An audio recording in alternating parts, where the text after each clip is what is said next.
This is Defenders TV Podcast, episode 161, about Luke Cage, Season 2, Episode 5, all sold out. You think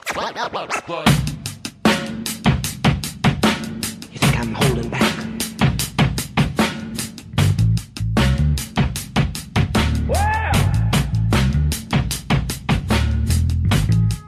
You think I'm holding back?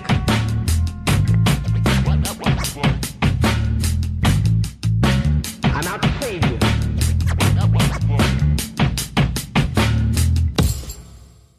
Welcome back, fellow Defenders, to Episode 5, all sold out of Season 2 Luke Cage. We are Defenders TV Podcast, and this is episode 161. I am one of your hosts, John. I'm one of your hosts, Derek, and luckily you'll never be all sold out of Luke Cage Season 2 because it's available to stream on Netflix. That was a terrible joke. So bad. All right, if you ever went my to Video God. Shelf, you know what that means. What's a video shop? Video. And apparently the baby of this group, I am your other fellow Defender host, Chris. Yeah. Chris, also known as Flowers, due to his sort of penchant for flowery shirts and t-shirts these days. They're very cool. It's like sort of the Royal Horticultural Show going on every time we do a podcast. We should do video podcasting again, though. Yeah, and I mean, the amount of bees that are sort of buzzing around him, it's incredible. They're not bees, they're flies. I haven't watched in 2 days. No, I'm going to tell the truth. I took a break from one of the nights from Luke Cage, jumped into Queer Eye Season 2, and noticed, oh my god, my wardrobe mostly consists of very drab colours. Do you know what? Get me down to H&M. Nice. It's brought my style up. My game is on point, on fleek, as the kids would say. But can you cook a poached egg with asparagus?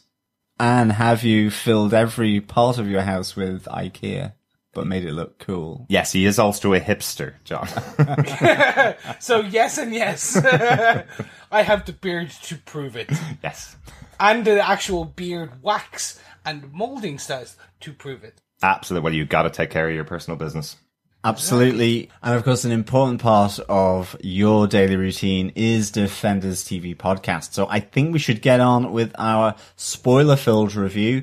Just before that, remember, you can get Defenders TV Podcast. It's available on any good bullet-riddled podcast app available to you. So please check it out and just search Defenders TV Podcast in that app. Or a bulletproof one. Yeah. Or the bulletproof one, or the good or evil one, or the drunk or sober one, or in fact, the damned or blessed one. That's my favourite, I think, Yeah. the Doctor Strange one. Yeah. It was pretty cool. Anyway, Derek, what are some of the episode details? Yep, this episode was written by Ian Stokes. We spoke about him back on Iron Fist. He did 2 episodes of Iron Fist, Lead Horse Back to Stable and Felling True with Roots. And he also gets a second episode in Luke Cage Season 2. He gets episode 9 coming up as well. This episode was directed by Casey Lemons. She's directed a few films and some TV shows, but this is her first Marvel directing gig. She was acting for many, many years. Most famously, she was Clarice Starling's bunkmate or friend back in the FBI Academy, Adelia Mapp, back in Silence of the Lambs. Oh, cool. That's very cool. I will counter that most famously with, she was also Bernie in Candyman, people. Come on. No. That's where I was like, Not the Candyman, same level of Candyman, and if street I say cred. it one more time. Also, for the Jean-Claude Van Damme people, she was Mariah Mitchell in Her Target, the classic. Oh, that's cool. Yeah. Casey Lemons, I think, is a personal hero of mine now, actually. Yeah, definitely. I do think that her role in the Oscar award-winning Silence of the Lambs as best friend to Jodie Foster's Oscar award-winning Clarice Starling is probably still a high point. I think that is the decapitated head of a sheep or a lamb on the cake, to be honest. Because, you know, Candyman, What's Not to Love, Jean-Claude Van Damme, just to get the rhyming going, is even better with Hard Times. And then, of course, to finish off our rhyming, with Silence of the Lamb. So we have a Candyman, a Dam, and a Lamb doing really well here for Casey Lemons. I love Silence of the Lamb, so yeah, that is the decapitated head of a lamb on top. Nice. Let's see if this episode of Luke Cage is the new decapitated head of a lamb. The new high point for her career. Let's say that. John, do you want to tell us what they gave us with your synopsis for the episode?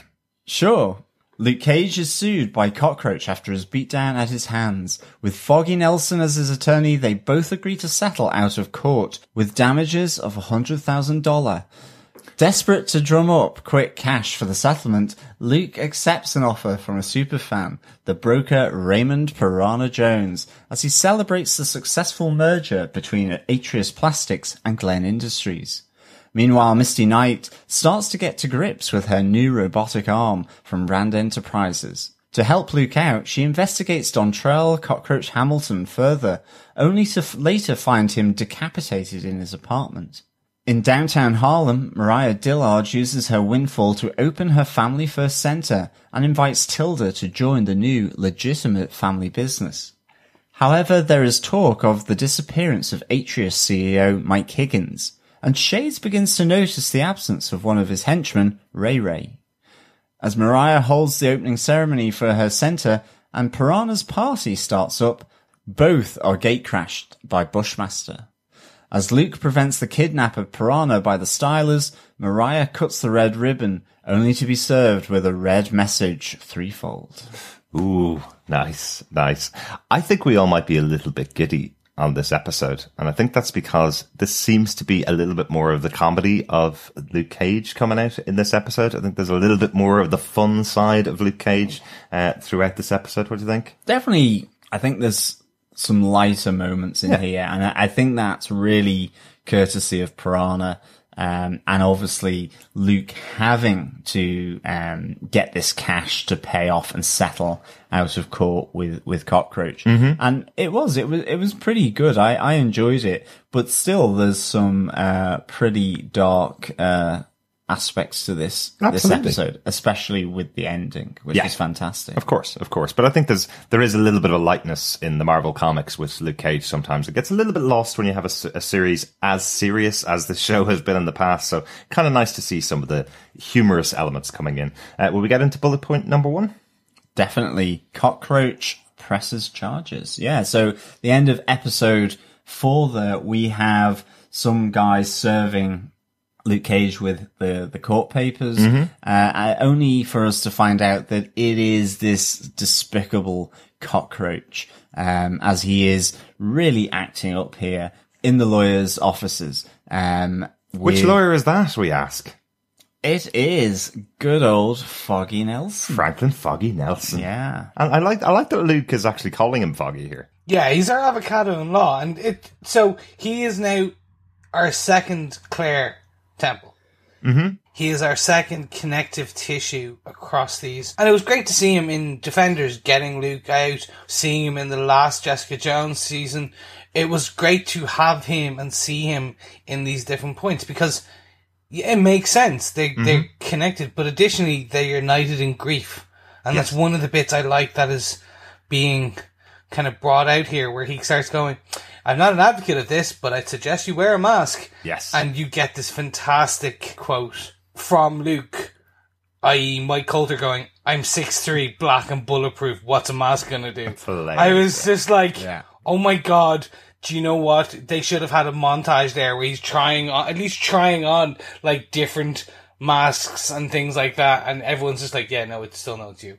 That would have just brought the perfect comedy element in, and also I love 80s style montages. I know you do. I do think it's really fun. Like, I love this idea that, obviously Luke Cage in the comic books is not a mask wearer. He's not a character that wears a mask. And I love this explanation of why he wouldn't. It makes total sense. Why the hell would a 6'3" guy who's bulletproof? Everybody in the whole town knows he's bulletproof. Why do we wear a mask now? It's way too late. If he was ever going to do that before, he needed to go Black Lightning style and do it from day one when he started out, It was never going to be able to get a mask on now and nobody know who he is. Yeah, but I mean, as well, even Foggy, is he the best lawyer? Okay, I know they want to settle out of court, but basically we have a guy who has no job at the moment, and he kind of wrangles $100,000. Well, I think the point really is quite well made from Foggy while sitting at the table as Luke breaks off a half of it, showing his anger. Foggy kind of goes, do you know how much this would cost you if you went to court and showed everybody how angry you are and how aggressive you are? You would be totally taken down. All Absolutely. your earnings for life are gone. You'd be back in prison. If that's the way you treat a standard conversation, which isn't even a courtroom. And of course, it basically propels Luke into having to essentially ask for money for the work that he does. Okay, at least initially with Piranha, it is an appearance fee. But ultimately then he sees where he can interject. And, we'll come onto that in one of the later points. So it's a good motivator for ultimately getting to a point where we see that heroes for hire element coming in. Yeah. This is just Luke Cage for hire at this stage. Yeah, exactly. But again, we have Donovan back once again representing a horrible person in the city of Harlem. Donovan just really makes his money out of representing really, really bad people, doesn't he? That's kind of his whole MO. He's got a book full of, okay, well, I can't represent that guy because he's clearly innocent. I have to represent this guy because he beats his wife, his kid, and got beaten up by the hero of Harlem. So I've got to represent him. Yeah. I think what we're going to end up finding is Donovan. There's more to Donovan. Like there's this secret cabal of evil lawyers. It's like the Hydra of lawyers. Maybe. If you will. I think it's just more somebody's got to make the money. I might as well do it.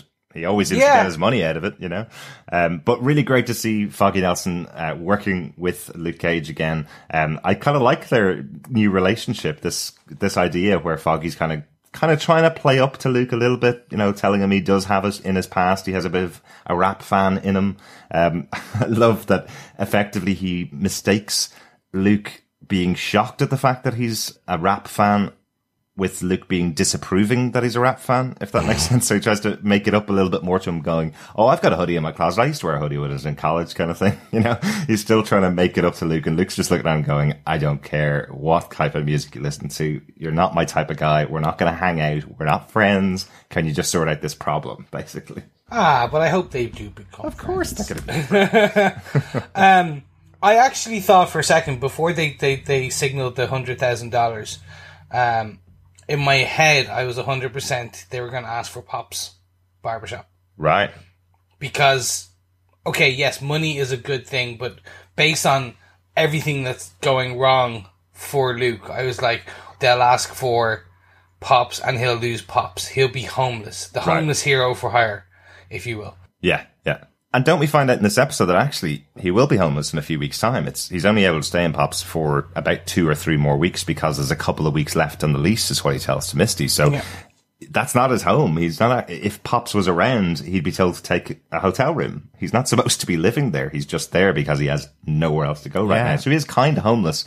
Just happens to have a roof over his head because the lease has been paid for a little while. And to be honest, there aren't that many haircuts happening in Pop's barbers at the moment. I mean, I have to say, this is kind of where I noticed it, where I'm kind of thinking, it would have been nice to have kept it as a working barber still. It still had that vibe of people coming through the door, but it is simply now where Luke sits and recovers, laments, or Bobby Fish would have come in and done something. Yeah. There's no haircutting going on, and it's kind of like to keep Pop's barbers alive, that spirit of Pop alive. Have it as that walk-in center where you get a haircut as well. It is like Mariah's Family First Center. It's done over a haircut. Oh, absolutely. And they're hugely important. Like, barbershops are hugely important, as we saw in season 1, that it's hugely important to the community to have this place to go to. 2 things about that really quickly. Did you notice Misty Knight's look around the room when he said, the lease is going to be up in this place in a couple of weeks' time? Could this be Misty's base of operations when she becomes PI Misty, or if she becomes PI Misty? That's one thing I was thinking. Secondly, oh, hell no. Secondly, Luke could probably pay this $100,000 debt in the amount of money he's putting into that swear jar over the last couple of months. We've only seen the swear jar used twice so far, where he's putting money into it, but I'm assuming that's been used almost every day since the start of the Defenders. No, I'm with you on this, but I think there's two things. I think Pops is not long for this world. Mm-hmm. I question whether I want them to mirror the last season where Pops gets destroyed. Yeah. Well, I don't think they'll destroy it. I think he'll lose it. Mm-hmm. So someone will buy it out from him if the lease is nearly up. Yeah. Or something like that. He will no longer be able to take. And then I think we may get Danny gifting it back.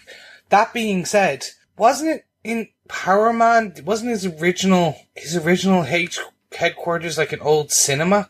I think I remember something like that, where it was an old movie theater, was there the Heroes for Hire base. So I'm like, they could go down that route. I like the idea with Misty. She brings up, what about Danny? Mm-hmm. I think that's what they're going to do, but I think he'll lose it for a couple of days in the show, and then someone will come in. Well, but they are echoing last season. Well, that's it. There's nothing like a bachelor multi-billionaire as a friend. Get yourself out of a lot of trouble with that.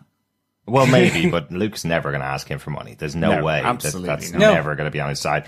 If Danny buys it for him as a birthday gift, maybe he can't refuse it, but I can't imagine Luke going, oh, I need a roof over my head. Oh, I've got this friend. He can pay for all my stuff for me. No, absolutely. Never, but I mean, Misty makes, a valid point, to be honest. And I mean, I think, speaking of a man having to get paid here, I think on to bullet point 2, with Luke Cage, he's got to get that $100,000. Mm-hmm. I just love the way this goes. This to me was the heart of this episode. Oh, absolutely. Running through it. Yeah. I absolutely loved Piranha. I really got into Piranha in this episode.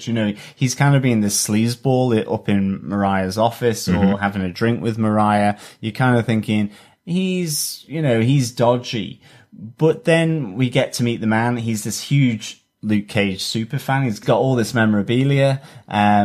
It's not creepy at all if you look at any of our rooms. It looks kind of like a one. Yeah, exactly. It's not creepy at all having all this thing devoted to one person. But, I really enjoyed just hearing about him. Okay, he gets a little bit stockbrokery in the party. He's a bit of a nightmare still, but I enjoyed seeing this side of Piranha. I like the fact that, he's getting paid way over the 100,000. So, Luke Cage is making a nice little tidy profit here. Mm-hmm. No thanks to Foggy, who was saying, go for 50,000. I know, as if he was going to be able to find somebody else like Piranha within the next 24 or 48 hours, so that he can pay this bill. Why wouldn't he start at $100,000 and maybe make some more? But as Foggy says, if I knew anything about money, I wouldn't have 5-figure debts to my name, so I like that. I like that too. I love the moment before he chooses to go to Piranha where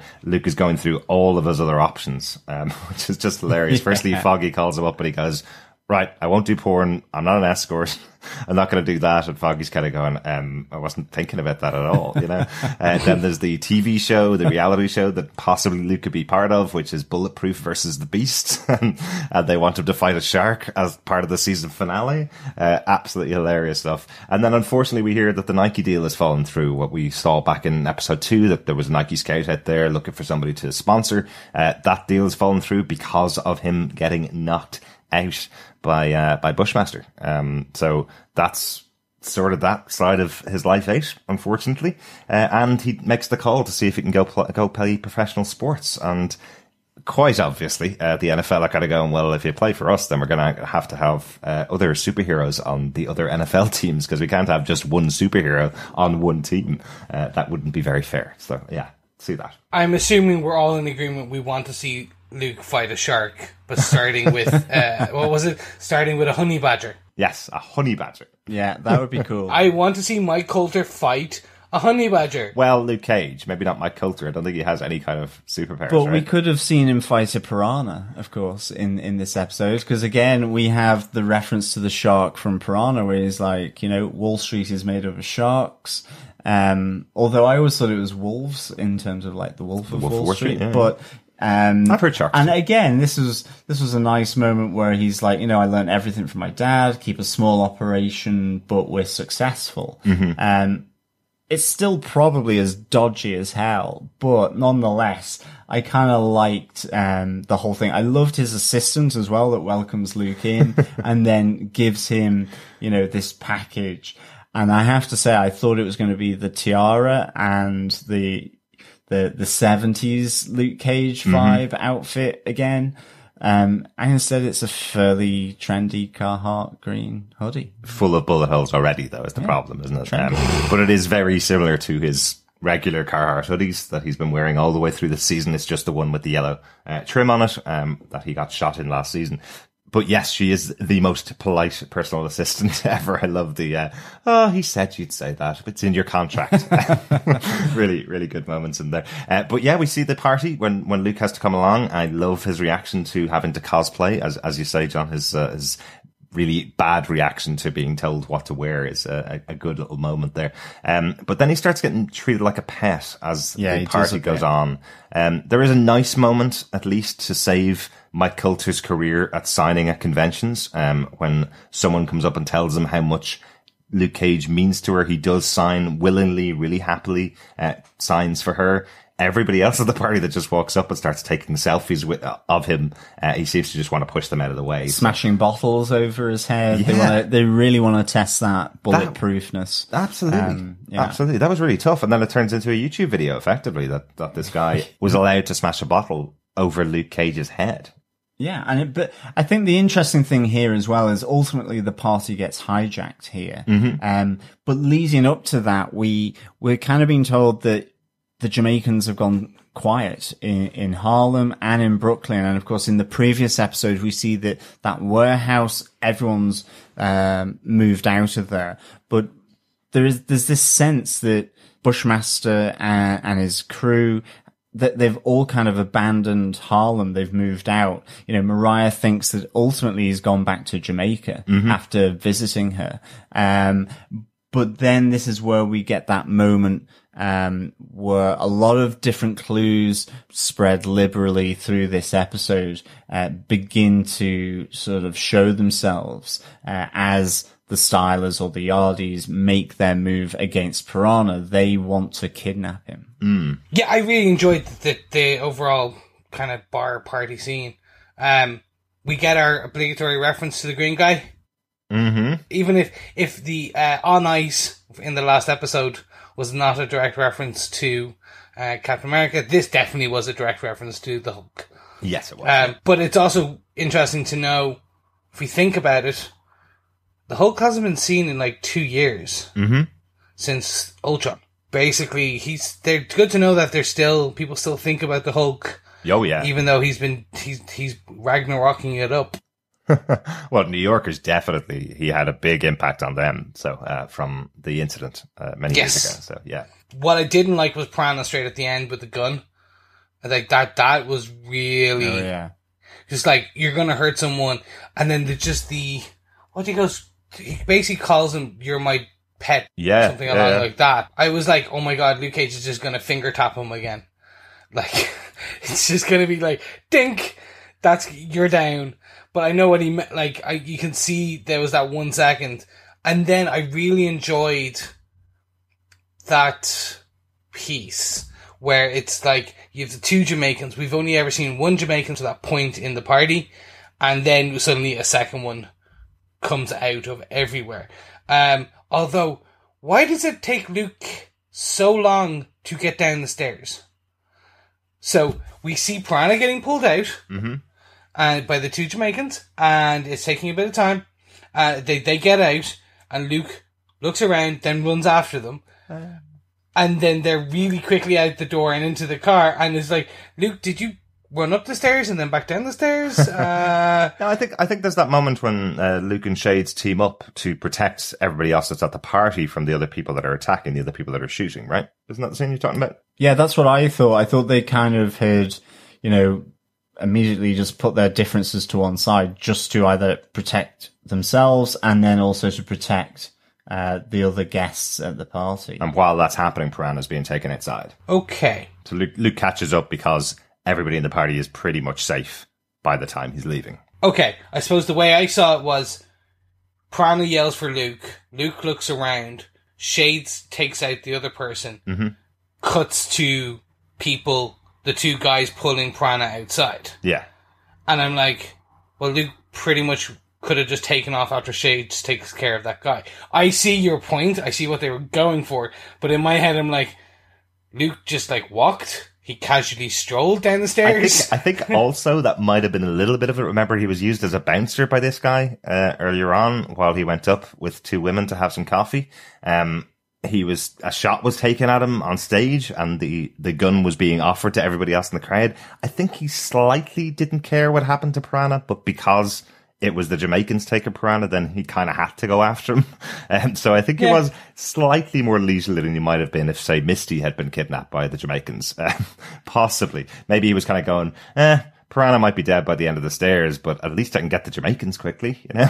Exactly. And the great thing is that his revenge, if you want, against Piranha is that all of a sudden, if you want protection, you've got to pay for it, and it's $300,000. So, really cool, that happened. I think moving on to bullet point 3 as well, and we've kind of hinted at it. You know, Shades, was at the party as well. We see him and Luke hook up, but he is kind of making a bit of a play in this episode. You know, Shades wants Harlem's paradise. He's kind of putting himself forward here as being a bigger part of Harlem because he wants a bigger part of Harlem's paradise, I think. Right.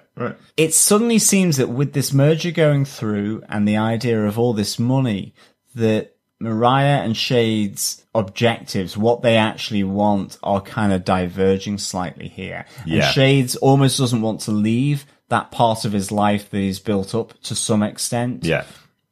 Whereas Mariah wants to just get the hell out of there, and she's absolutely focused on her family first center. Yeah. I think he's kind of making a bit of a statement to Mariah, actually.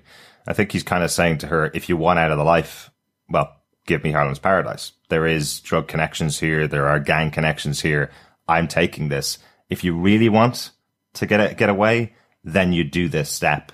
But do you really want to get away? I think he's kind of posing the question by offering to take Harlem's paradise offer.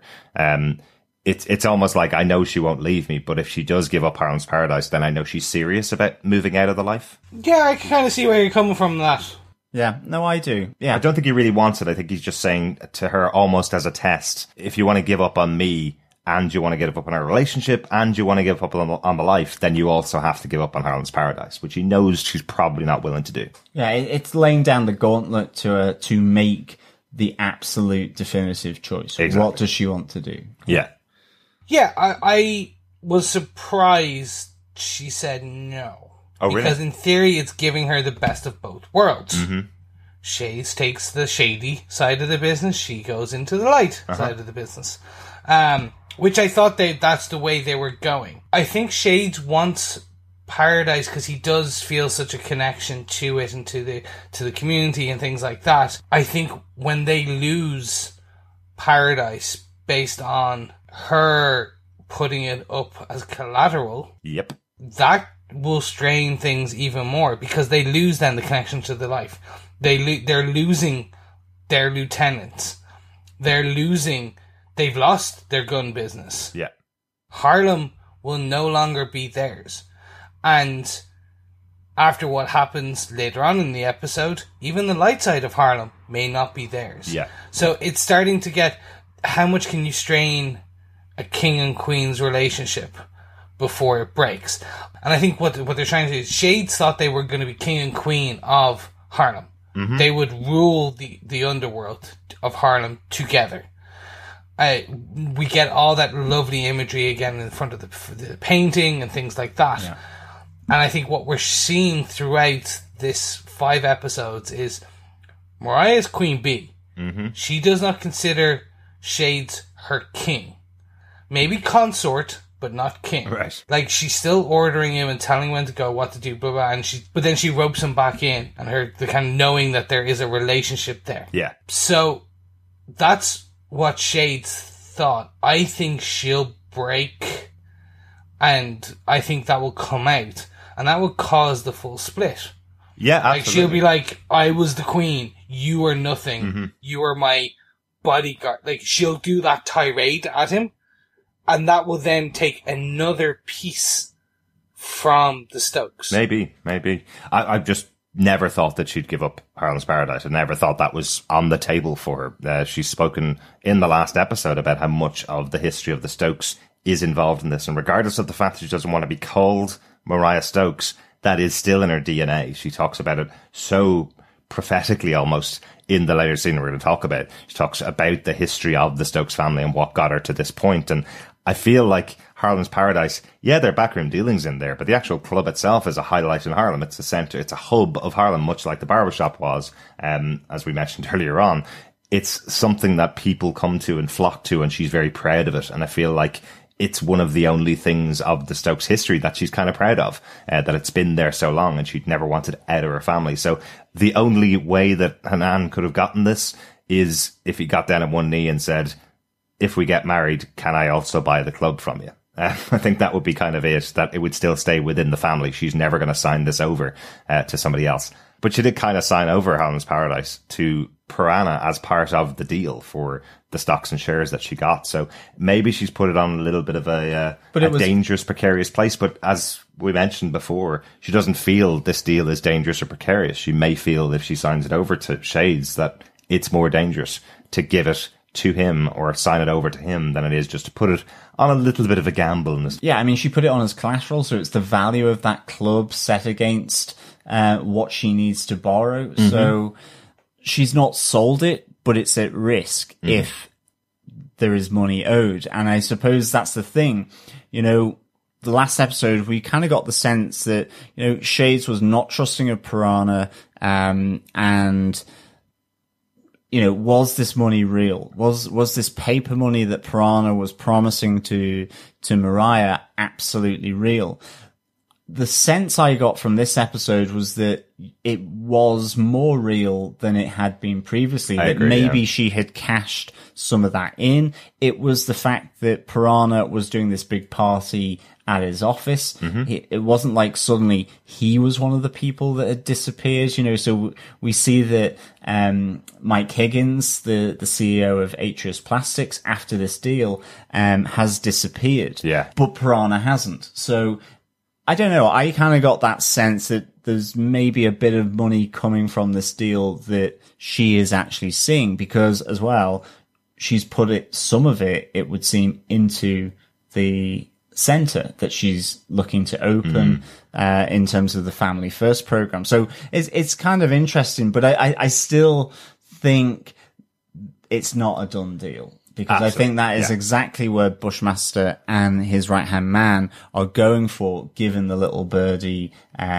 finding that information out about the Atreus Plastics deal. Yeah, I agree with you. I like, now the money is a lot more real for me. The scene where we see her look at her bank account on her phone, there's a couple of hundred million, I think, or at least saw 1-2 was the first figures in her bank account. And I'm like, okay, so at least 12 million, maybe 120 million. Yeah. Now, it's in her, that looks like her current checking account. I'm like, alright, grand. It's still ones and zeros, and Piranha has power of attorney, so blah, blah, blah. He can take that. But I was like, okay, it's, as John said, it's more real now than it was last episode. Right. I still think I probably side with Comanche and Shades commenting that it's not paper money, it's not real money. It's just digital money. Those numbers can appear and disappear just as easily as they did the first time. We'd like to clarify that Derek does sleep on a bed of money, just in between them. That's his bank. It's the all mattress coins, is exactly, yeah. And I think as well, just quickly before we move on to the next point, you know, in this moment where Shades is asking for Harlem's Paradise to buy it from Mariah, there is this moment then where it is, has anyone seen Ray, who hasn't turned up for work? And again, all of a sudden there are a few people who are absent. They've not shown up to work. There's talk on the streets that Mike Higgins has disappeared as well. And so, there's a few things here where we're kind of like going, okay, how does this fit in? What's happening? And certainly given that we've also been told of the kind of clear out of the Yardies gang as well, that they've suddenly gone silent. So, things are starting to, through this silence, get a bit ominous. What's going on? Just one of the really quick thing I wanted to say about Shades. It's kind of really interesting, his interaction with his henchmen, for want of a better word, the people around him. They all seem a little bit more disrespectful than we've seen with the mob bosses in the past, the people that lead them in the past. They have that moment where he's kind of telling them what to do, and they're kind of looking at him as if he's just another one of the gang. And Shades is known to be very powerful. I'm wondering if the relationship with Mariah has also had a real impact on his rep within this crew, this group of people. It seems to have had a really bad effect on how they treat him and their interaction with him. 100%. This is Comanche 2.0, if you will. Comanche's going, making these jokes about Mariah. Now, Comanche can, because he was in the joint with Shades. Mariah has been very much seen as the queen. Yeah. She is in control.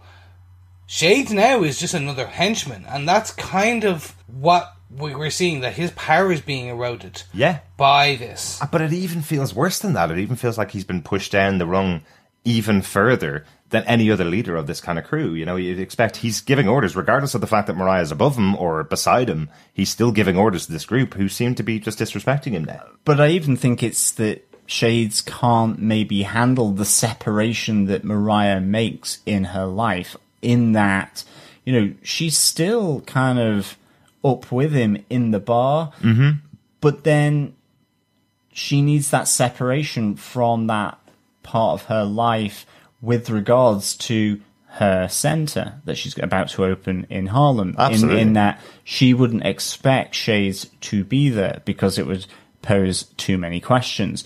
And it's the same with the breakfast that she had with her daughter Tilda. And it's like, she's trying to distance herself for her daughter. And then having Shades turn up looking ominous, scowling, broody, and threatening isn't going to help. Absolutely. And it's like he can't necessarily handle with that compartmentalization that Mariah does so well. She is a politician after all. And I think that's another element of this as well. Yeah. And from one person not being able to handle their emotions and compartmentalization, let's go on to bullet point 4, which is Misty's trying to get a handle on things. That's as close as I could get to a pun for a new hand. Right? It's a new arm. True. Yes, Misty does get her brand new arm from Rand Industries. We see her going in, getting all the testing done. I just want to clarify, we did joke in the last episode, and I realised when I was editing the podcast that our fellow defenders might have thought we were a bit crazy about what we thought a new arm for Misty would entail. I think we kind of joked about the fact that she would have some weapons, maybe a rocket launcher in there. That was a total joke. We know it is just an arm that allows Misty to do the things that people with two arms do. This wasn't going to turn into Claw's arm from Black Panther. It wasn't going to be something like that. This is simply an appendage that allows her to do the things she used to be able to do beforehand. It was never going to be some super researched piece of Stark tech at this time. It's true. Okay, yeah, we were 100% joking. That being said, Clark Gregg's arm in Agents of S.H.I.E.L.D. has a freaking shield in it. That's right. Yes. Right now, it is a prototype arm. Yeah. Over time, it may evolve. It still needs a paint job as well, because she needs to paint it the gold, Misty gold. Yeah. This is just first test. He does say, don't worry, Misty, it'll get better. We're just testing to make sure you can pick things up at the moment. It's quite important that she gets all that first before she gets a rocket launcher on her arm. But the research guy was basically trying to say it will get better in terms of how the nerve endings in the top of her arm link in with the rest of this robotic arm. I think Chris said something that, Rand Enterprises isn't really that well known for its tech department, or we've not seen one yet. And to be honest, from this arm, I can see why. And I'm really hoping that it is just a prototype, because the fact that really you could spot her hand in a black glove underneath some of the stuff, it was just like, uh-oh, okay. Yeah. I thought it looked a little cheap, to be honest. Given the billions that Netflix are probably getting in, I would have looked for something a bit more. So I'm at this moment in time thinking it's a prototype. Okay. Certainly. But the just at some moments you could see that it was the hand underneath that. You could see that it was her hand, and it was it just took me out of the fact that they had done the stump so well in terms of the CGI. I thought it was really good. So I was a little disappointed with this arm, to be honest. I thought it was a cool moment. Certainly wouldn't take that away from Misty getting her robotic arm. You're right, Chris. It's not gold either. So I'm hoping that it is a prototype, that Danny Rand effectively blings it up a bit, over time, and that this is kind of first prototype, testing it out, making sure it works, and probably even that Misty herself looks at it and goes, I need an upgrade. I'm with you. The very first time we see it, it basically looks like she's put her arm in a black glove and they just put some additional plastic on it, and you can see the outline underneath. As you said, you did such a great thing with the actual stump and digitally removing the arm on parts. I was like, you need to do that again. In my head, I'm like, why not keep her wearing the green sleeve and then do a cable on? Do you remember when Deadpool 2, the original trailer, and they had the green arm? Yeah. And we'll add that later in post.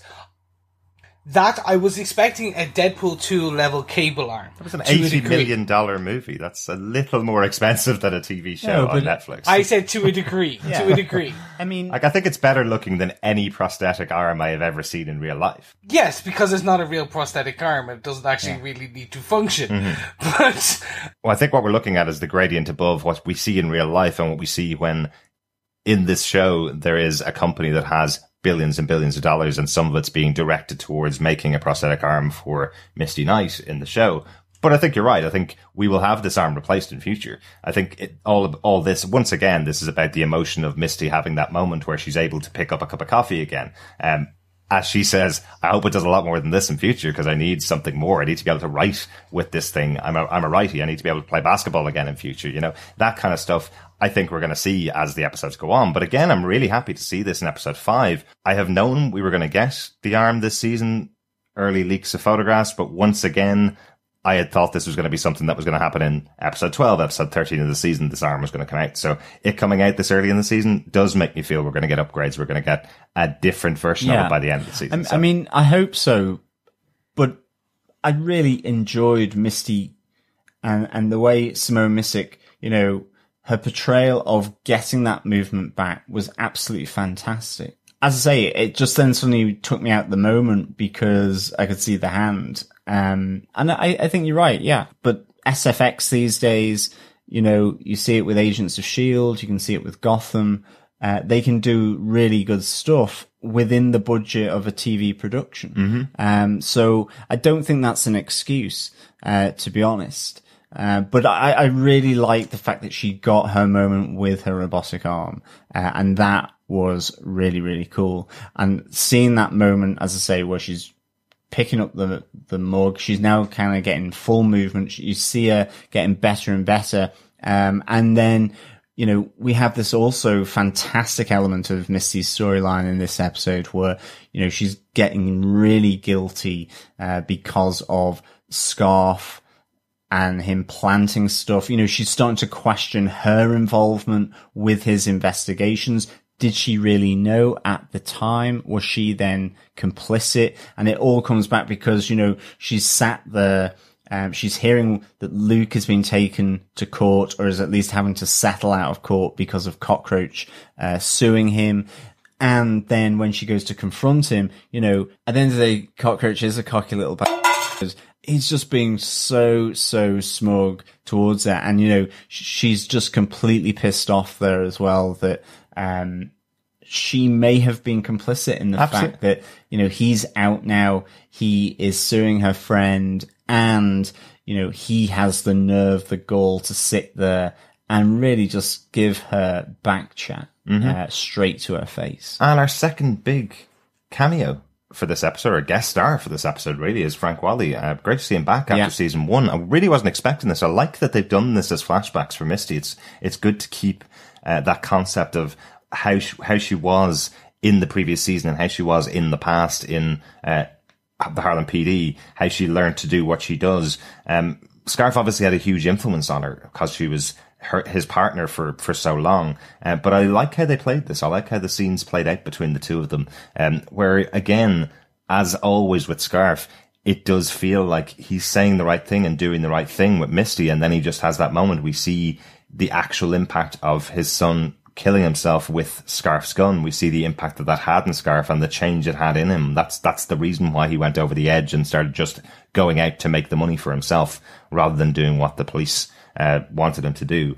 That was his turning point. So we got to actually see that in this season, whereas that would probably have helped soften Frank Wally's character of Scarf in season 1 if we'd seen that in season 1 rather than it just being talked about, I suppose. Yeah, I suppose for me, this flashback scenes and the preceding scene, in which we'll get to when she goes to what she does and then goes to Cockroach's apartment, actually has degraded the integrity of the character that is Misty Knight for me. And actually what I found was, because of this flashback scenes and Misty pretty much, like that look on her face when Scarf comes out of the apartment or comes out of the bedroom with the gun, you can pretty much see that she probably had already checked there based on the look on her face. Then what she proceeds to do, which is basically steal evidence and with the intent of planting it, goes against what, in my head, Misty Knight's core kind of belief system is. She believes in the power of the law, of the justice system. So it kind of degrades to a degree, in my head, the character slightly. I was like, and I know that's what they were trying to do, which is she's at this desperate point, and she's like, well, if Scarf did it, and then, like, it was fine, I can kind of do it too. Because she takes a hammer bullet, which we know is a federal offence. Yeah. So that will automatically get him off the streets, get him done. He's done for. I know what they were trying to do. They were saying, like, she's at a moral crossroads. This could be the thing that ends her career. But I'm like, that kind of goes against the integrity in what this is my opinion. Yeah, but I mean, I definitely understand what you're saying, but I didn't see a disconnect there, because I think you're right, and I think that's why she ultimately looks to go and do it, is because she is at that crossroads. It's in fact the same reason that Luke Cage was saying at the start of this season that if you did your job, I wouldn't have to. It is that idea that the police, or she is feeling constrained about what she can do to bring justice. And it's this idea that she probably will leave or get thrown out of the police. And when confronted with the fact that the procedures she has to use as a police detective aren't being able to get this man, Cockroach, into prison, or at least in front of a judge. Yeah. She has now got an issue with that. And so it's almost like being a vigilante that she wants to do. And if she does ultimately become a daughter of the dragon or part of a bigger Heroes for Hire collective, then that's what she will be. She will be a vigilante. Now, going about it, I would agree with you, Chris, by planting evidence is one thing. And that does kind of go against it. But I do think, you know, she is at a low ebb in terms of where she feels her place is in the police department. And even though she has gotten this arm off Danny Rand, that doesn't mean to say that the last 6 months of not having an arm is suddenly washed under the bridge. So I think it seems out of character, but I think it's the idea that she's faced up to Cockroach so many times and he's throwing it back in her face, and she's like, what do I have to do to get him arrested. Well, not only that, he sent his own wife to hospital yet again because she let Misty into the house, because she let a cop into the house. It's what you kind of infer from it. But I think it's hugely important. I know you guys are saying that it's odd that she would make this decision. I think it is usually important here that she doesn't plant the evidence. She makes the decision not to plant the evidence. She opens up a drawer, is about to put it in, closes the drawer and puts it back in her pocket, and then finds the body of Cockroach. She's made the decision not to plant it before she sees the body of Cockroach. She's about to walk back out of the apartment. So she has a moment of weakness. She has this idea in her head that was what she was going to do, and then she finds Cockroach's body. So it's not set in stone that that's what she was going to do. She's been going through this as a plan based on the memories that she had of Scarf and based on how awful the life of Cockroach's wife has been, partly due to her fault. She thought Cockroach's wife was going to get away from it, and she's basically saying, I'm in here for life. Whenever he wants me, no matter what anybody does, I'll have to be here waiting for him for the rest of my life until he kills me. So she thought she was at the end of her tether, and she still didn't plant the evidence in the end. Fair. I will give you that. It was a compacted momentary lapse of judgment, right? If they had to spread this over 2 episodes, where she's having this crisis of conscience, that makes sense. But they have. But in the last episode, she cared about enough having to call probable cause. But it's a spur of the moment thing. Because she's confronted him about Luke Cage, and then she hears about him having beaten his wife so much that she's now in hospital. Plus, she was there in the previous episodes when Luke had obviously beaten up Cockroach, and she says, I see the pattern when I used to come to these incidents as a beat cop, and then as I became a detective, I was going to the mortuary. So it has built up in that sense of her looking at Cockroach's wife and saying, get out. But then there's also the moment that, characters should be able to act impulsively on the basis of things, which is what she does here. This is an impulsive moment for her to do it. But I think it's built up because of things that are going on, particularly with Cockroach's wife, and also just in terms of what has been happening to her personally and professionally. Absolutely. How dare he bring a court case against Luke Cage for beating him up at home and then send his wife to hospital the next day? Like, how dare he do that in Misty's eyes? These are the things that are going on in her life. She has a view of both sides of this guy and knows how bad he is. And that's kind of what the flashbacks with Scarf are telling her. Well, he kills somebody, so why don't we just frame him for something? And then he goes to prison. The reason why she obviously takes it back is because, well, that failed last time, so why should she plant evidence this time? It's obviously not going to hold up again. But I think we need to get on to our final bullet point, because we have to talk about Mariah and the opening of the Family First Centre. You don't need to be bulletproof to be a superhero. No, really, really good. Enjoyed this. I loved all the pictures on the wall. I love the fact that she invites Tilda to come on board as kind of like the chief medical director for the center.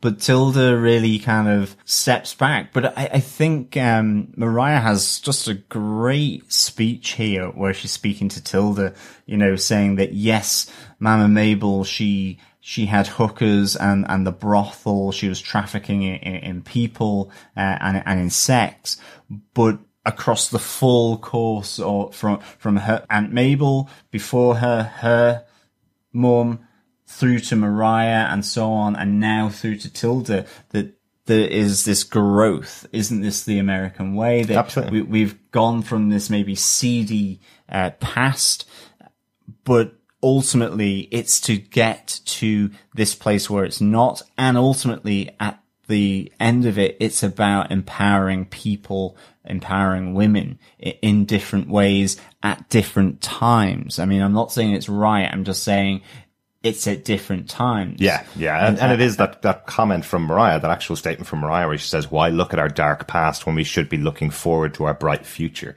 That's hugely important. This is absolutely Mariah's moment. This is what she's been building up to get herself out of the gruesome side of life that she's had all the way back from Mama Mabel. She's reinvesting the money that she has earned from this deal back into this centre to prove herself as a pillar of the community. And yeah, it's hugely important to her. I do think it's fascinating that Tilda asks for all of the details from Mariah of how they got to this point before she commits to working with her. And then she does commit to working with her. Once again, a little bit of shadiness there from Tilda. Kind of this idea that she is happy enough as long as she's included, that she actually will go along with Mariah on this plan. And Mariah doesn't sugarcoat any of it. She specifically says, we blackmailed this guy and we took his money and we got him to pay for the whole thing. You know, it's kind of interesting. I'm 100% with you. Mm-hmm. This is another tick in the Tilda is not what she seems. She is not as innocent as we believe. Call you. Mm-hmm. I was like expecting her tell me everything and then she would disappear. She would that's it. I can't be involved with this. Yeah. The fact that we see her come back after all that, I'm like, okay, she's a Dillard Stoke. There is more to this character. And for what happens when she returns to the centre. Oh, yeah. That, again, is another tick in my head. Like, she knew that was going to happen. Blah, blah, blah. Okay. I just do not trust this character. Sorry, just quickly, Chris. You mean when Mariah cuts the ribbon and there's the heads there? That Tilda knew that. Okay. Because you remember we hypothesized in the last that she could be working with Bushmaster. Okay. Like, it was just too convenient. I think she will either rise to be the new Black Mariah after. Like, she's not innocent. She is not the I needed to escape my mother because she's evil because of all the things that were happening. Only to, when her mother tells her all the evil things that actually are happening, she's like, alright, grand. I think I just see her as pretty similar to Mariah. Mariah was trying to get out and then was brought in by Mama Mabel and then became the woman she became. I kind of see her like that there is a darkness to her. She's not a complete innocent. I don't see her as already committing crimes. I see it that Mariah is laying the path for her to become the next Black Mariah, as you say, Chris. I don't think that she's in on this moment, this gruesome discovery at the end of the episode, as that moment on opening night when Mariah has her full live press coverage so it doesn't get interrupted by Kemmel. She's there with her mother because that's exactly where she's supposed to be. Alex has set it all up. The announcement's going to be made. And then this gruesome moment where we have the three heads of the missing people that we saw throughout this episode. So will we get them right? This is my guess because we haven't obviously seen episode 6 yet, but our guess here is that it's Ray Ray. Yeah, and then there is the Atreus Plastics CEO, Mike Higgins. Mm-hmm. And the third head is Cockroach. Yes.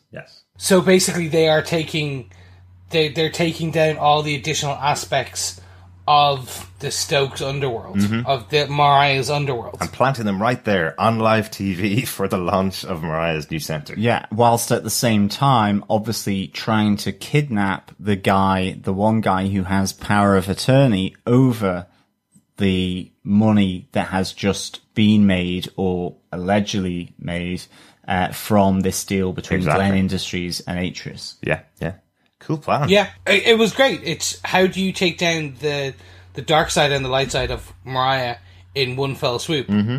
The Stylers, the Yardies, love beheading. I think it's the signature move, really, isn't it? Yeah. Nigel, Cockroach, the CEO, and Ray Ray, all gone. Mm-hmm.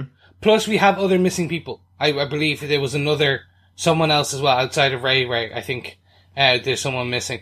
I think I'll need to check that. I think it was just the Yardies who'd gone to ground. They'd just gone and they had disappeared and it was mentioned. I think it was that. Okay, could be that. But then, so literally in full one fell swoop, they've just taken out that dark side. And so they've taken out the Atreus deal. Mm-hmm. They took out Atreus because he pushed the board to allow the stocks. So potentially rescinding, blah, blah, blah. You've got Cockroach who was, actually no, that doesn't make sense. why was Cockroach? He was another head of another gang. Yeah. But he's not connected. So to begin with, it was Nigel, it was the Furniture King, and it was Cockroach. Yeah. They were the three. Yeah. Bushmaster takes over from Nigel. Yeah, Ray gets killed by Shades. And then ultimately, Cockroach is this third challenger within Harlem. And so he's taken out. The Yardies were the Yardies. Nigel was the Yardies.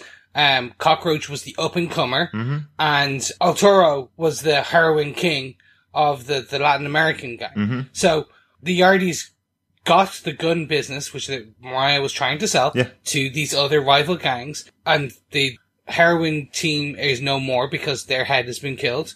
Well, so was this, as you say, just a getting someone else who was the head of a up-and-coming gang? Yeah. Or, okay. Because I took it was like, well, he's not totally connected to Mariah, so why did that? Because he didn't, the transaction, he was more like, I want to be partner. I think it all comes back to Bushmaster saying that she's the queen of Harlem, Luke Cage is the heart of Harlem, and then these are all the other challengers. These are all the other people that are left that could challenge him if he does take power in Harlem. He wants all of Harlem. He doesn't want to have Harlem with a gang that controls heroin, a gang that controls guns, and another gang over here that controls prostitution. He wants to control all of Harlem, no challengers. It's his birthright. So this is the message he's sending. He owns it all, and he's walking away. And I think one of them said, so that they can focus on, you know, going after the Russians or the Koreans and the different gangs in New York. So again, I think there's an element where they're trying to consolidate their power and what they effectively buy and sell on the black market. Exactly. As we were discussing it, it just came into my head. Right. So, gentlemen, I think that is all our bullet points. Yes. It was a great scene. It's great to see Mariah kind of setting up her family first center. Definitely. But I think on to the notes. Mm-hmm. So, has anyone got any notes? I think really the Easter eggs for season 1 of Luke Cage are all over Piranha's office, really, aren't they? The jumpsuit, which Luke says isn't actually real. The color's wrong. It's not a real Seagate jumpsuit. Fake. But a lot of the other stuff that's in there we see is from season 1. Some of the things he bent and broke through season 1. We have a burst punching bag. We have a gun that he's broken in half. We have some bullets that were shot at him. All that stuff. That's all just references and little Easter eggs if you remember them from the previous episodes of season 1. I like that. God bless eBay, apparently. Absolutely. Yes. And then obviously Atreus Plastics, Glen Industries have been pretty prevalent in this opening few episodes of Luke Cage. Mm-hmm. And they have their start in the 1980s Daredevil comics. Yeah. Glen Industries, which is actually an alias of Atreus, was in issue 165. But interestingly, in issue 184 was Atreus, which was the No More Mr. Nice Guy with Daredevil with a gun, which was a front cover of a comic written by Frank Miller. So Frank Miller effectively bringing in Atreus. Yeah, it's quite interesting. Yeah, I think we had Glen Industries are back from 1980, and 2 years later, Atreus Plastics came along. They made some plastic explosives, so that's where they came from in the Marvel universe. But yeah, really cool that they've brought these two companies in, and one subsumes the other effectively. After 4 episodes of this show, it's quite cool. We did also see Atreus Plastics back in Daredevil.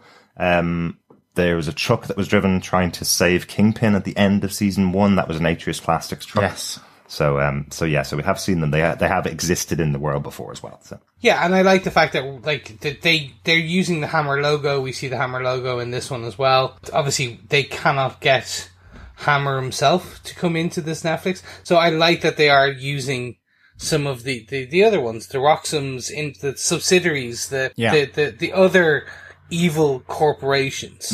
I like that. Yeah. Okay. Well, Roxxon is having fun down in New Orleans at the moment over on Cloak and Dagger, so they're not going to be in this season of the Netflix shows, I think, at the moment. Now, Derek, riddle me this, Music Maestro. Yes. That was Ghostface Killer. Yes, it was, yeah. And they talked about Method Man, who appeared in season 1 of Luke Cage. He was the guy that Luke hero worshipped in the shop back in, I think, episode 7 or episode 8 of Luke Cage season 1. So yeah, that's just, again, showing the wonderful hip-hop knowledge of Foggy Nelson, I kind of feel even more than I ever felt that Foggy Nelson is more me than any of you guys. I think I can never make a claim to be Matt Murdock anymore. I'm definitely Foggy Nelson. And the song?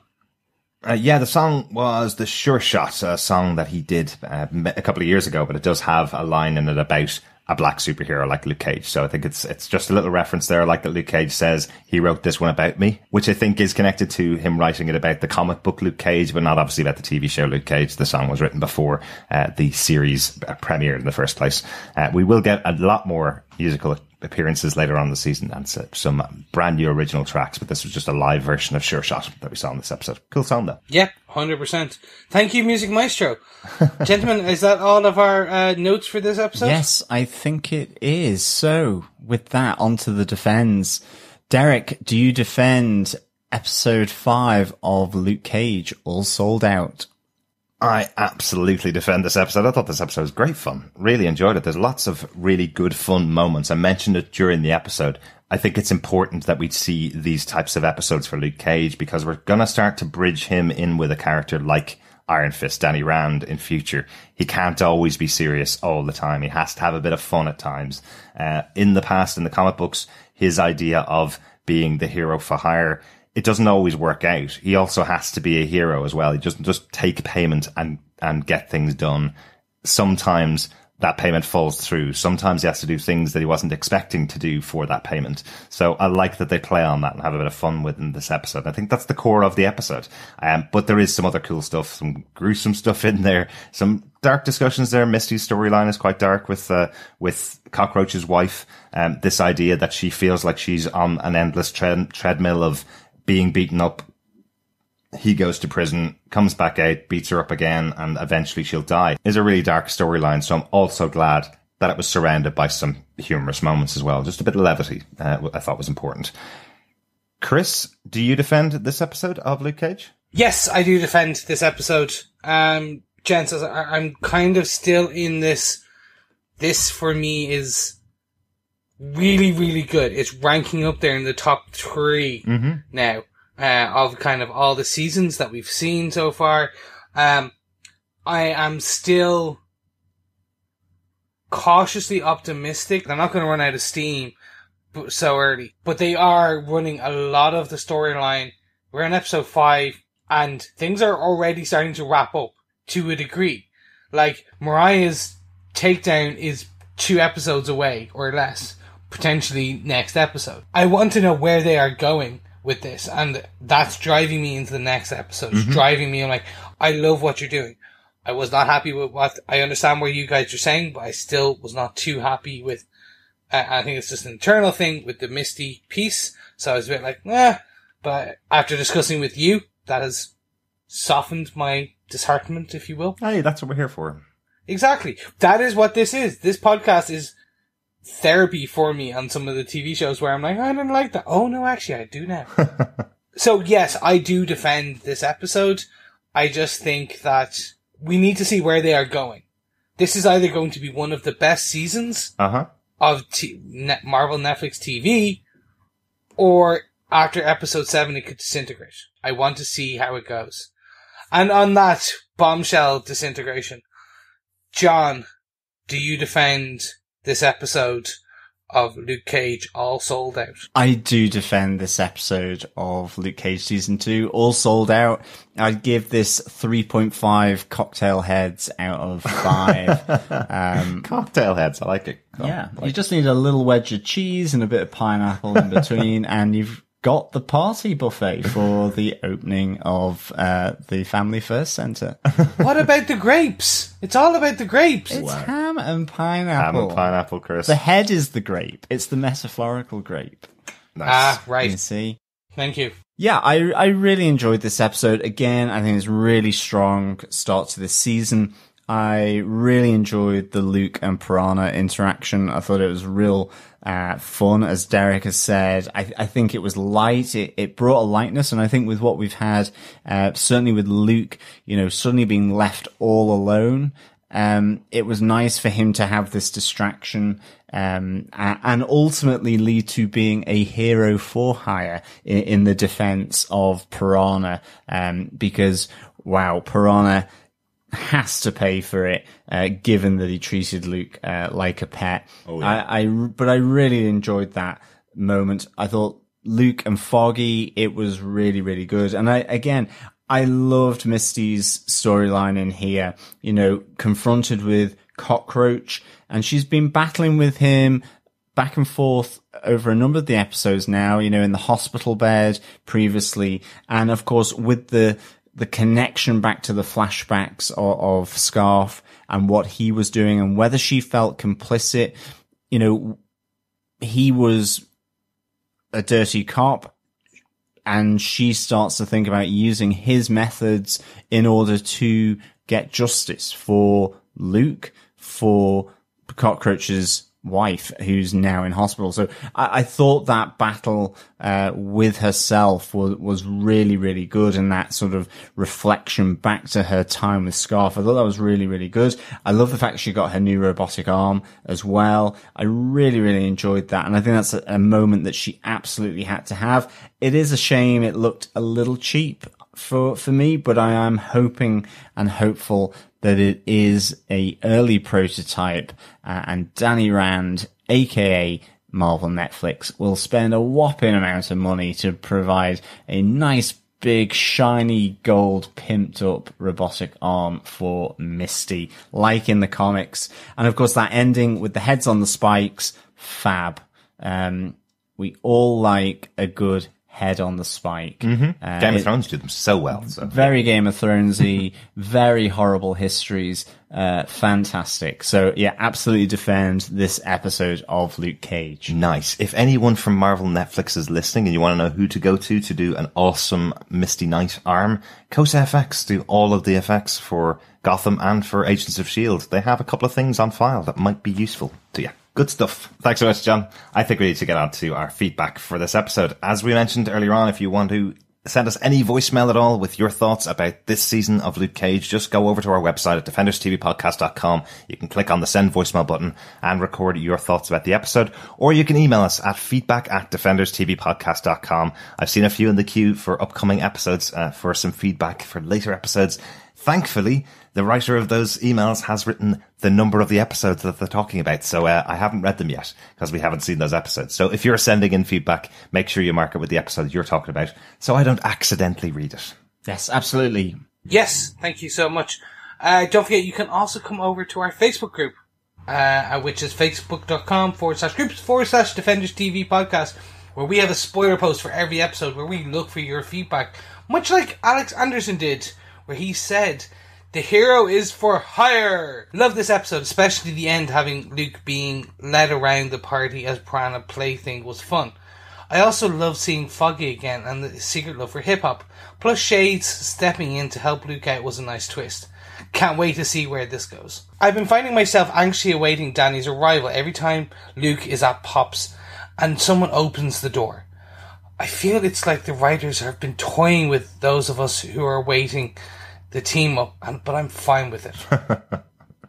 I will say, I'm not going to spoil it at all, but I will say the first spoiler I received on this show was when Danny Rand appeared in Luke Cage. I know exactly when he appears.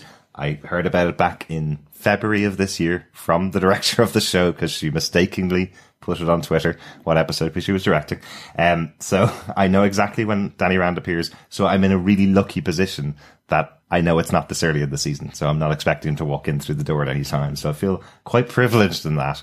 I know that they've had lots of mentions of him, but it really does feel like I have that weight lifted off my shoulders to not expect him this early in the show. So that's cool. I'm very happy with that. Yes, my English namesake Fing Jones ruined it for me. Oh, really? Whereas I, like Alex, I am in blissful ignorance as to when it's going to happen, but I always knew it was because of these Rand little clues all the way through. That he's going to appear, yeah. I like Alex's thoughts that Shade could step back in future alongside Luke because he stepped in here to help him out. They were able to put their differences aside once. Maybe they'll put their differences aside again later on in the series. It might be interesting. Yeah, it's definitely my enemy's enemy is my friend, and we've heard this already from Bushmaster. Yeah. So there's a lot of potential for cross alliances here. depending on how it goes. So thank you so much, Alex, for your feedback. Yes, thank you, Alex. Speaking of feedback, guys, we also got some additional feedback.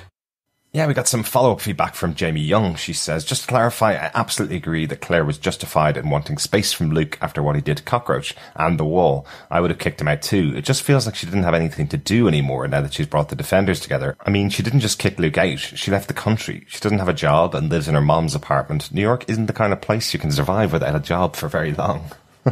Very true, Jamie. Yeah, I think we're in agreement. Yeah, I think kicking Luke out was kind of a big choice and the right thing to do given the situation. But as far as a character arc goes, as we mentioned on the episode, I think it seems like that could be a good ending for Claire. Yeah, definitely. I think one of her big things was to get the Defenders together. It would be really nice to see Claire in with Colleen, in with Misty. Certainly now that her and Luke obviously have come to this impasse. But I suppose we just need to see what happens. You know, hopefully, fingers crossed, she will be back before the end of the season. Yeah, and hopefully see her back with the other ladies of the shows, maybe with the Daughter of the Dragon, with Misty Knight, and with Colleen Wing, perhaps. They are good friends, after all. That's she has been training with Colleen before, but we will see. We will see. Yeah, and we received some more feedback on episode 5. Claire Payne over on Facebook says, when Luke walked into the Hall of Fame office dedicated to him, I did laugh because my office at home is pretty much dedicated to Gotham. Thank you, Claire. Yes, absolutely. I think Piranha is a super fan of Luke Cage. Mm-hmm. And yes, very much like yourself, we are super fans of Gotham as well. Yes.